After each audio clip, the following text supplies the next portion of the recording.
Hello everyone.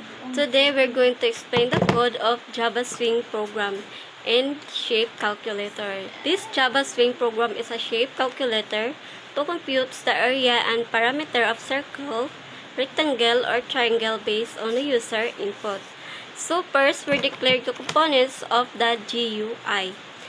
Shape, selector, and drop down for selecting shape. Then input 1, 2, 3. So this is text field for numerical input. Then B plus N area, button to compute area. Then B plus N perimeter, button to compute perimeter. Then button result, display the computed answers. Then construct building in GUI. Then we create a drop-down list with three shapes. We create input fields. Then all components are added to the window. Buttons are also given action to listeners. Next is action perform. It is a main function where calculation happen. So step 1, get selected shape. Step 2, read inputs. It's mean input 1.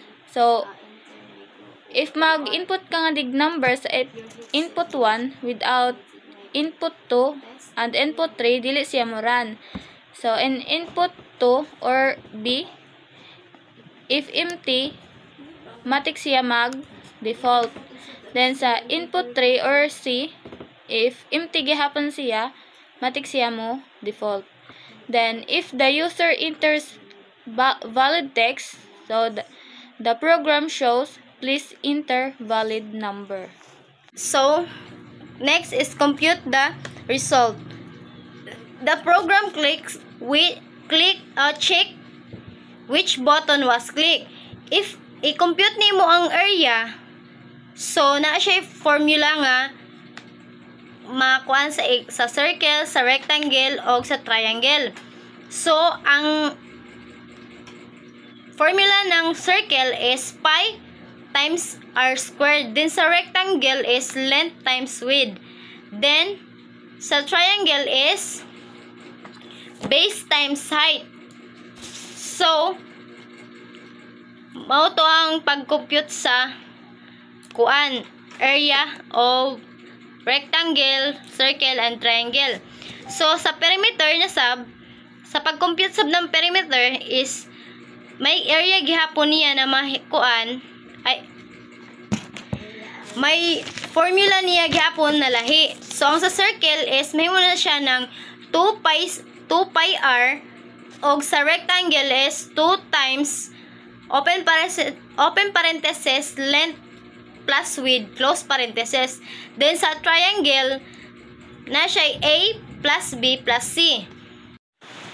Next is display the result. Updates the label to show the compute answers. So ang atong main method is start the program and display all the windows. So kung ato siya iparan, sumani siyang result. Ano yung atong kuan. So first is i-compute nato ang circle area. Then input 1 mag-input tag 5, then input 2 5 gihapon, then input 3 5 gihapon. So ang result niya is 78.53 blah blah blah. Then next is rectangle area. So sa rectangle area, so ang ato formula length times width. So sa input 1, ang ato i-input is 4. Then ang input 2 mag-input ta og 6. So mao ni siya ang result is 24. Then sa rectangle area, so sa rectangle area, input 1 mag-input ta og 10, then ay 8, then sa input 2 mag-input ta og 10. So Mo ni siya, ang result is 40. Next, ang circle perimeter ni sabang ato i-compute. So, sa circle ta. So, first, mag-input ta og 5.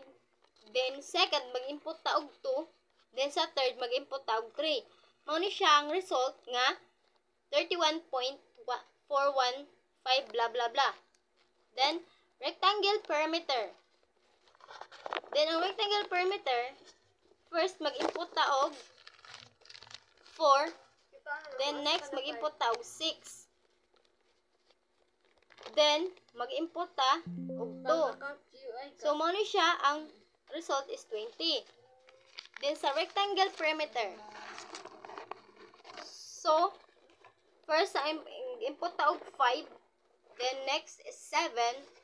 Then, next is 9. So, mao ni siya, ang result niya is 21. So, kung dili ta mag-input ng ato kan sa first, is mag-invalid siya.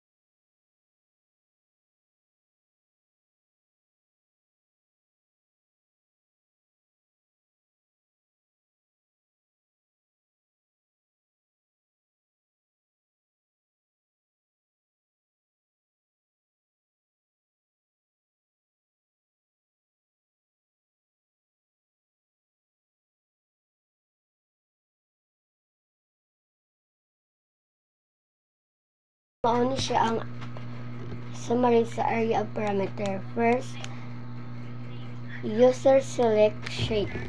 Second, users enters required numbers. Third, click area or parameters. Fourth, program reads input. 5. Calculate using math formulas. 6. Display the result.